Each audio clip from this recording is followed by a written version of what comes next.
Let's go and speak to Mubishar Luqman. He is a prominent Pakistani journalist, and he joins us now from Lahore in Pakistan.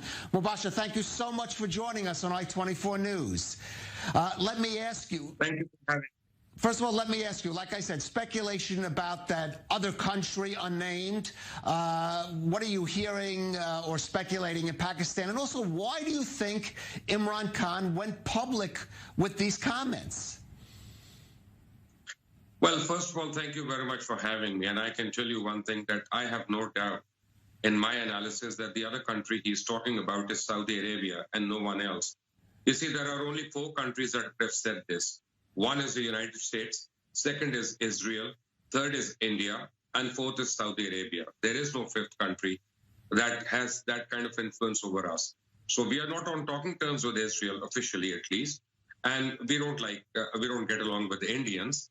So it's very simple. You know, it is Saudi Arabia once the United States is named. And I think there's been a lot of speculation and a lot of pressure on Imran Khan. And right now, Pakistan is the center of gravity. And whether we like it or not, Pakistan first spoke about making another bloc, which didn't go very well with the Saudis, basically, which includes Malaysia, which includes Iran, which includes Turkey, which includes Pakistan. And obviously, that was the first nail in the coffin. And then came Prime Minister's statement that we are totally in the Chinese lap and not the American lap. And then our differences with Saudi Arabia. And that's an open secret now. Saudi Arabia tried to arm twist us on 3 occasions in the past 2 months. And none of that has worked. In the past 60 years, Saudi Arabia has sort of looked at Pakistan as its subordinate country, and they've sort of dictated Pakistan. But this time things are changing. The global geopolitical situation is changing. The politics in the region is changing. The influences are changing. So Saudi alone is not the only influencer in Pakistan. And I asked this question specifically to Prime Minister Imran Khan myself, and I'm telling you on record. I asked him about a year back, much before United Arab Emirates and Israel signed a pact, much before that. And I said, and I was of the opinion, I said we should be friends with Israel, or we should have some kind of understanding with them. And Prime Minister came out very strongly and vehemently, and he told me, no, nothing doing. Until and unless the Palestinian issue is solved, we cannot have a handshake with the state of Israel. And that is what he told me. And there were many other journalists over there at that time. I wasn't the only one with them.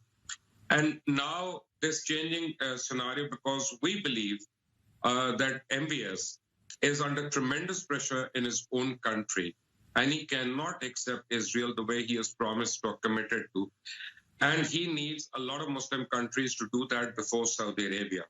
And Pakistan has a very strong presence in the region. Pakistan, contrary to popular belief, contrary to what many people in Saudi Arabia or Israel may think, but Pakistan is a nuclear country. It's the only Muslim country which is a nuclear country. Pakistan has a regimented army of 800,000 people. It is the 4th or the 5th best army in the world. Pakistan has a very strong defense system. Pakistan has a very strong geopolitical strategic importance. So Pakistan cannot be subservient to another country, and hence our no to Saudi Arabia. It is as simple as that. But let me give you maybe another argument for Pakistan establishing ties with Israel. Surely you've seen there the developing of this relationship between India and Israel and the benefits it's brought to India in trade, in defense. How are those being viewed in Pakistan? And could that be a factor in this equation? A major factor. You see, I have to be honest with you about one thing, and I hate to say it because I have many friends across the border, many friends in India. But Pakistan and India, they're centric. Pakistan is India-centric and India is Pakistan-centric. And anybody who's a real friend of India, we sort of look at them with a lot of skepticism and with a lot of question marks. Now, Israel and India are not only cooperating in agriculture or in commerce, they're cooperating in defense, they're cooperating in missile technology, they're cooperating in aviation technology. And we believe that all of that is going to be used on us or against us at any given time. So we are very, very threatened about that. So, of course, if you want, Pakistan to be open to Saudi Arabia or Israel or anyone for that matter, you must have a leverage between us and India. You have to treat us equally. You can't create an imbalance. And of course, we look at that with a lot of skepticism. We don't like how Israel and India are cooperating, especially in defense. If you were only restricted to agriculture or trade and commerce, that is fine. That is between two countries. But that defense, that armament is used against Pakistan. It is not used against any other country. That's how we look at it. Right. Mubashir, I have to ask you, many Pakistani journalists would even decline to appear and speak with me, from our studio in Tel Aviv. I'm curious about your personal perspective on the possibility of Israel-Pakistan relations on some level or the other. I was a minister in Pervez Musharraf's cabinet as well, and I am one of those people who have believed from that time that Pakistan should be friends with everyone, that we should revisit our foreign policy, and we should think of Pakistan first and whoever is important to us, and we should stop fighting other people's fights and wars. So I am one of those people who believe that we should shake hands and we should have diplomatic ties. There's no issue about that. But there's a majority of the people who do not agree with me. In fact, who look down upon me because of my opinion.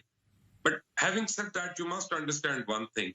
Israel is not a dream, it's a reality. It's a very important country.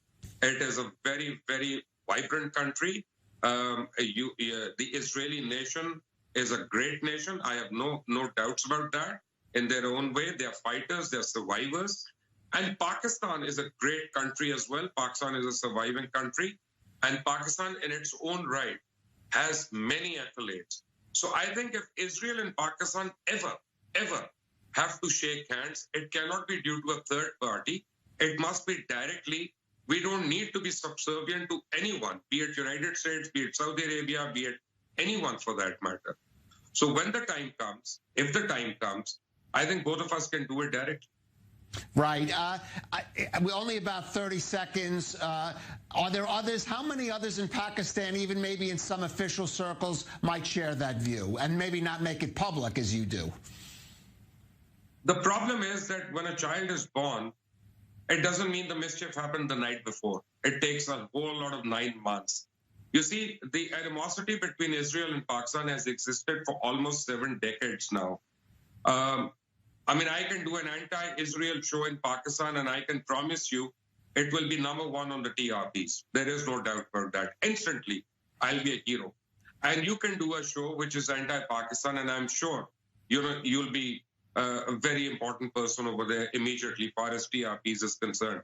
So for 70 years, the people of Pakistan have no knowledge of people of Israel or the state of Israel, except that, it is a Zionist state and that it is carrying out whatever it is doing against the Palestinians. And I'm sure it is mutual in Israel as well. Israelis don't know Pakistan and what are our fears and apprehensions. So if at all it has to come, if it has to progress from here, we have to start educating our masses. We have to start enlightening our public. But there is one point I want to make. Very quickly, I know there's a... I'm afraid we are running out of time, Mubashir, but I do want to take this opportunity to hope that we'll continue this discussion, and I hope we can have this conversation in our studio here in Tel Aviv. I look forward to hosting you. Mubishar Luqman from Pakistan, thank you for joining us on I-24 News.